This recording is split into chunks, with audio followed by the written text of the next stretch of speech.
Hello दोस्तों, स्वागत है आपके अपने YouTube channel math with AI में। आज हम लोग ग्रामर के एक बेहतरीन टॉपिक पे चर्चा करने हैं जिसका नाम है क्या, संज्ञा। इंग्लिश में से क्या कहते हैं, नाउन। तो आज हम इस वीडियो क्या करते हैं, स्टार्ट करते हैं। चलिए संज्ञा पहले जानते हैं। संज्ञा, ध्यान रहे कि दुनिया का जितना भी नाम है क्या है, संज्ञा है। कुछ भी आप नाम ले लीजिए, आपके अगल बगल में पटना छापा दे, ब्रेंच, कुर्सी, राम श्याम, कुछ भी नाम ले लीजिए, क्या है, वो संज्ञा है। तो ये तो हमारा था क्या, याद रखने के लिए। अब किताबी भाषा में क्या रखेगा कि किसी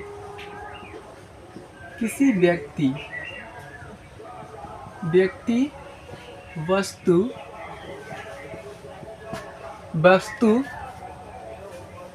स्थान तथा भाव के नाम को संज्ञा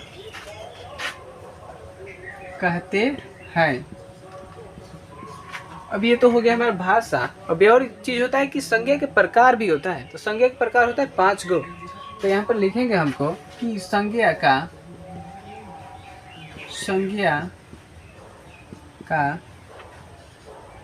5 प्रकार होता है। अब कौन कौन होता है ये भी देख रहे हैं। कौन कौन होता है, पहला लिखेंगे हम लोग व्यक्तिवाचक संज्ञा। दूसरा जातिवाचक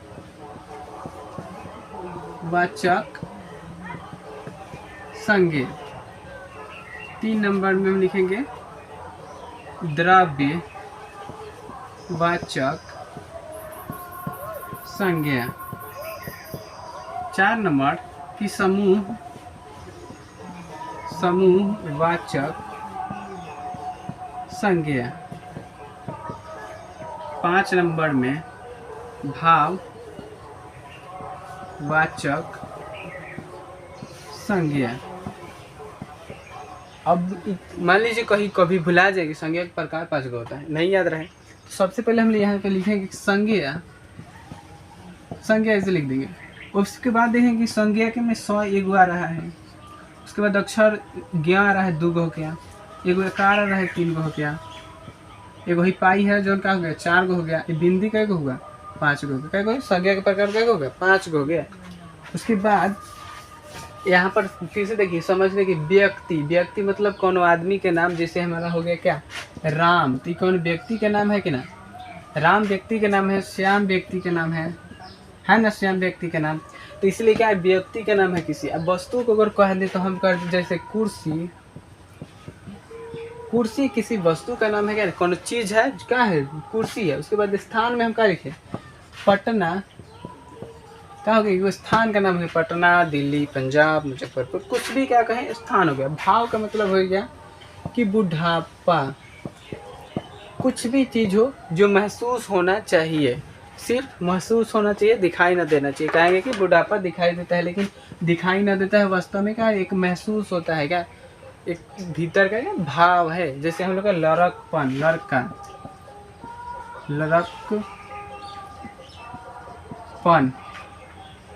इसी तरह क्या जितने भी चीजें जिसमें भाव उत्पन्न हो, जिसे उसे क्या कहते हैं, भाववाचक। उसके बाद कुछ एग्जाम्पल में देखते हैं और भी।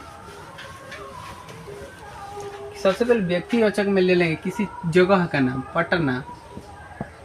पटना यानी कि व्यक्तिवाचक कहे कि मतलब दुनिया में एक ही हो, स्पेशल हो, तो उसको क्या रखेंगे व्यक्तिवाचक में। जैसे हम लोग राम का नाम ले लें, कहेंगे कि दुनिया में राम एक ही है, नहीं है, एक और कहीं राम है। तो बात ध्यान में कि ई राम जो है, ई राम दोनों सेम नहीं होगा, दोनों का गुण एक ही नहीं है। इसलिए क्या हो गया, हमारा व्यक्तिवाचक हो गया, गुण मिलेगा नहीं तो क्या हो गया, उसीलिए जातिवाचक हो गया। अगर मान लीजिए आपके घर में कितना 10 गो लड़का है, 10 गो लड़का है, अगर 10 को बुलाना होगा एक बार में तो क्या कहेंगे, 10 के नाम लिख के बुलाएंगे, नाम रख के, समय ज़्यादा लगेगा। अगर सीधे हम कह दें कि लड़का, सारे लड़के कहाँ है, बाहर आओ, सारे लड़के बाहर आओ, तो 10 के 10 आ जाएगा कि ना बाहर। इसलिए क्या हो गया, पूरा जितना भी लड़का था वो किस आ गया, इसलिए क्या हो गया, पूरा जाति का बोध हो गया। जितना लड़का था सबको हो गया, इसलिए जातिवाचक संज्ञा हो गया। उसके बाद हम आते हैं द्रव्य में। द्रव्य में होता है कि अगर हम किसी चीज़ का नाप तौल जोक सकते हैं उसे क्या कहते हैं द्रव्य। जैसे हमारा चीनी हो गया, चीनी क्या हो गया, चीनी को हम लोग जोक सकते हैं ना किलो में, इसलिए क्या होगा द्रव्य वाचक संज्ञा। समझ में आया कि इसमें जैसे हमारा आटा हो गया, आटा इसको भी क्या हम लोग क्या जोकते हैं ना किलो में, समझ आना। उसके बाद आटा, तेल, इस तरह की चीज़ें क्या हो गए जो द्रव हो वो क्या हो गया हमारा द्रववाचक संज्ञा, जिसे नाप तोल सकते हैं उसे द्रववाचक संज्ञा क्या कहते हैं। उसके बाद आया हमारा समूहवाचक संज्ञा।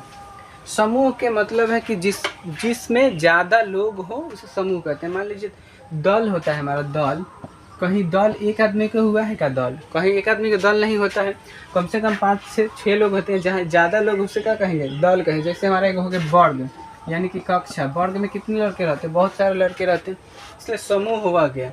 इसके बाद यहाँ पे हमारा सेना, सेना में ज़्यादा सैन्य रहते हैं एक जगह। उसके बाद लिखेंगे मेला, मेला में कितने सारा भीड़ रहता है, इसमें कितना ज़्यादा लोग रहते हैं, इसलिए क्या हो गया हमारा समूहवाचक संज्ञा। समझ में आ रहा होगा। उसके बाद हो गया भाववाचक संज्ञा। क्या भाववाचक संज्ञा, अभी बताए थे भाव जिसमें उत्पन्न हो कि जो चीज़ें दिखाई ना दे या फिर सिर्फ महसूस हो उसे क्या कहते हैं भाववाचक संज्ञा। इतना ध्यान रखें जिसे सिर्फ महसूस किया जाए उसे क्या कहेंगे भाववाचक संज्ञा। जैसे हम बताए थे ना बुढ़ापा, बचपन,